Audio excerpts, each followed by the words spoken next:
Marlène et Jean-Claude sommes très heureux de te présenter une émission très spéciale afin de comprendre les faits d'actualité. Merci pour ta fidélité. Merci une fois de plus d'être là afin qu'ensemble nous puissions continuer de grandir dans la connaissance de la vérité. Aujourd'hui, notre thème est le 6e jour. Le 6e jour. La référence se trouve dans le livre de Exode, chapitre 16, les versets 22 à 24. Le 6e jour. Tu as pris note? Bien. Avant d'aborder ce thème, prions. Notre Seigneur, notre Dieu, nous tournons une fois de plus nos regards vers toi, afin que tu nous diriges dans toute la vérité. Saint-Esprit, merci de nous éclairer, de nous diriger. Cette grâce, nous te la réclamons au nom de Jésus et pour ta gloire éternelle. Amen. Rappelle-toi, nous avons vu que les enfants d'Israël ramassaient chaque jour la nourriture. Ils ne devaient pas conserver pour le lendemain, car à chaque jour suffit sa peine. Et Dieu leur donnait tous les matins. Par contre,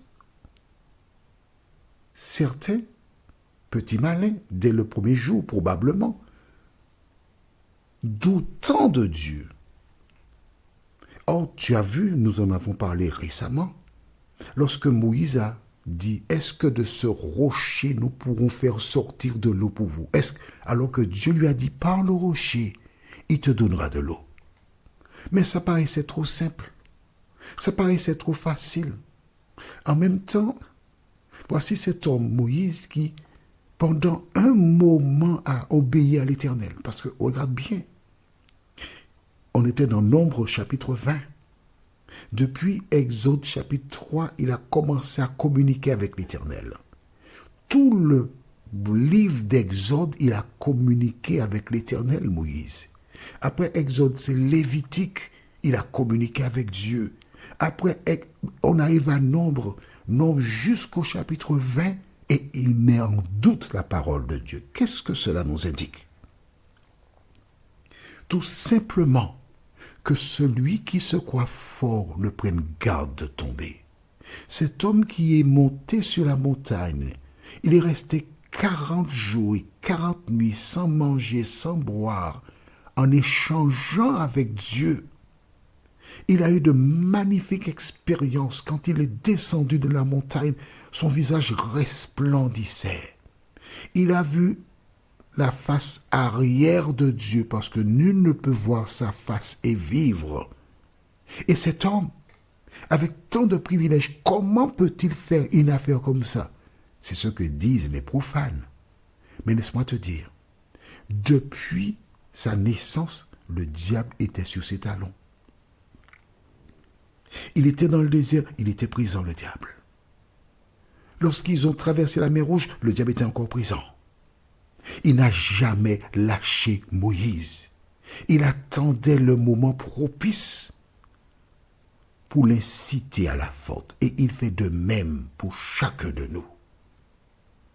Et voici cet homme de Dieu qui a douté. Et or, quand tu doutes et tu ne respectes pas la parole de Dieu, tu ne sanctifies pas l'Éternel. Donc si tu dis le Notre Père qui est aux cieux, que ton nom soit sanctifié, cela veut dire que tu es en train de lui dire, Seigneur, j'ai entendu ta parole, je la mets en pratique. C'est ça qui s'appelle sanctifier l'Éternel. Tu as l'information maintenant, on est d'accord? Alors, la référence du jour, tu vois, je fais toujours une petite récapitulation avant d'entrer dans le vif du sujet. C'est pour que tu comprennes bien, je renforce. Nous lisons donc dans Exode chapitre 16, versets 22 à 24. Le 6e jour, ils ramassèrent une quantité double de nourriture, 2 homères pour chacun. Tous les principaux de l'assemblée vinrent le rapporter à Moïse. Et Moïse leur dit, c'est ce que l'Éternel a ordonné. Demain est le jour du repos, le sabbat consacré à l'Éternel. Faites cuire ce que vous avez à faire cuire, faites bouillir ce que vous avez à faire bouillir, et mettez en réserve jusqu'au matin tout ce qui restera. Ils le laissèrent jusqu'au matin, comme Moïse l'avait ordonné, et cela ne devint point infect, et il ne s'y mit point de verre. Nous nous arrêtons ici.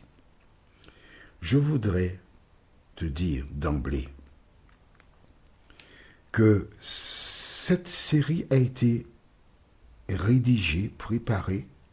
Alors, qu'est-ce que j'appelle série, d'accord? C'est l'ensemble des études que tu découvriras tout au long de l'année 2026. Comment la série est-elle réalisée? Je t'explique tout. En début d'année 2025, le Saint-Esprit me donna les thèmes par rapport aux questions que des auditeurs m'envoient. Par exemple, aujourd'hui on voit par exemple le sabbat. Est-il d'actualité? On me pose la question. Et je prépare donc le programme du 1er janvier au 31 décembre. Et j'inscris donc les thèmes et les références pour l'année 2026.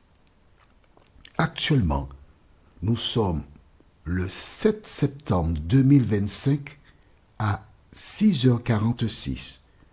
C'est le jour et l'heure à laquelle j'enregistre cet audio qui devrait passer normalement, en respectant l'ordre, le 7 juillet 2026.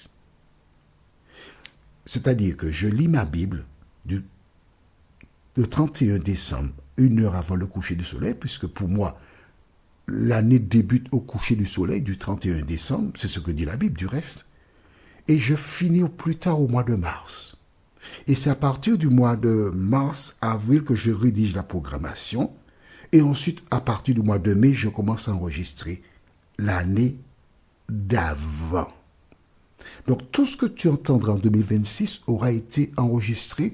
En principe, je m'organise pour finir cela au plus tard début novembre, pour être disponible pour lire ma Bible.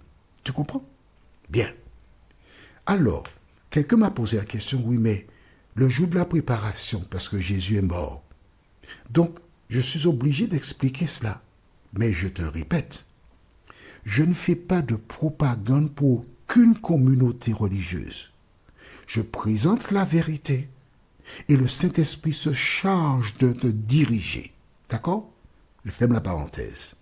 Alors, le 6e jour, tu as bien vu, le 6e jour de la semaine, ils ont ramassé 2 fois plus, pour 2 jours. Et on est venu voir Moïse, et Moïse, mais ils prennent pour demain. Et Moïse a dit, mais c'est ce que dit Dieu, ce qu'a dit Dieu. Prenez 2 jours, le 6e jour. Et qu'est-ce qu'il devait faire encore en dehors de cela? On va relire le verset 23 tout simplement. C'est ce que l'Éternel a ordonné. Demain est le jour du repos, le sabbat consacré à l'Éternel. Faites cuire ce que vous avez à faire cuire, faites bouillir ce que vous avez à faire bouillir, et mettez en réserve jusqu'au matin tout ce qui restera. Donc, le 6e jour, ou le jour qui précède le sabbat, il devait cuire la nourriture, bouillir et préparer. Alors, je voudrais partager avec toi une image. Lorsqu'une jeune fille va se marier, elle organise toutes les affaires avant la date du mariage. La robe est déjà prête, les chaussures, etc. D'accord? Donc, Dieu dit à son peuple là, le peuple d'Israël, le 6e jour, vous ferez ça, vous ne trouverez pas. Effectivement, ils gardèrent la manne pour le lendemain, et la Bible déclare qu'il n'y a pas eu de ver. C'est-à-dire qu'il y avait une protection spéciale. En semaine, lorsqu'on gardait pour le lendemain, ça devenait infect.